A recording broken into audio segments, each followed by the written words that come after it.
Hello everyone. आज मैं आपको बताती हूँ रिवीजन ट्रिक्स की किस तरह से आप क्लास 10th में हो या 12th में बोर्ड के एग्ज़ाम्स दे रहे हैं, तो उसके लिए अगर आपको प्रिपरेशन करनी है, आप रिवाइज़ कर रहे हो तो कैसे करोगे। तो रिवीजन के लिए सबसे पहले जो है, कोई भी चैप्टर्स अगर है आपका, आपने उसको रीड आउट किया है तो उसके आप फ्लो चार्ट्स, डायग्राम या माइंड मैप, रोड मैप और एक तरह से जो शॉर्ट नोट्स होते हैं वो बना लीजिए उनके, ताकि जो आपका जो टाइम है वो वेस्ट ना होए। और पेजेस जो रखें ना, ज़्यादा पेज ना रख के लिमिट में पेज रखिए उनके, कि 2 पेज या 3 पेज।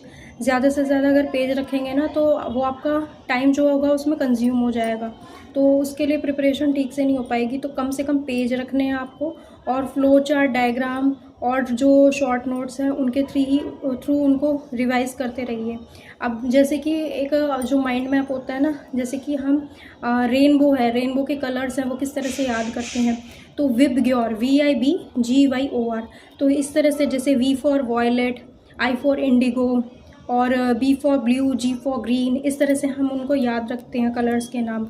तो इसी तरह से आप अपना माइंड मैप बनाइए कि मुझे इस तरह से याद करना है, तो वो आपको फटाफट याद होएगी और एग्ज़ाम में भी आपको वो चीज़ें क्विकली आपके माइंड में जाएगी। तो इस तरह से आप उसको करेंगे।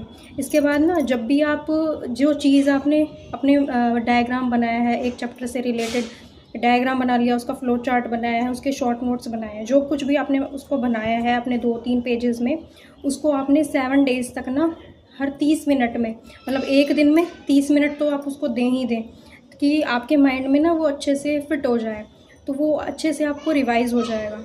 इसके बाद जो है आप क्या करेंगे, 7 दिन तक जब आपने रिवाइज़ कर लिया तो उसको एक बार अपना खुद का, जैसे हम टेस्ट लेते हैं ना, रिवीजन टेस्ट लेते हैं, वो आपको लेना है। और वो कैसे लेना है, जैसे कि अपनी जो बुक है उसको नहीं लेना, और ना ही जो नोट्स हैं आपके पास अभी उनको रखना है।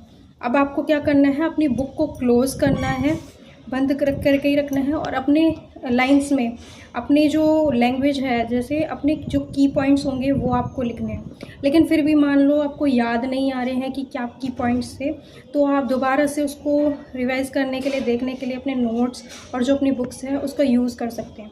तो इस तरह से आप उनको अच्छे से रिवाइज़ कर पाएंगे।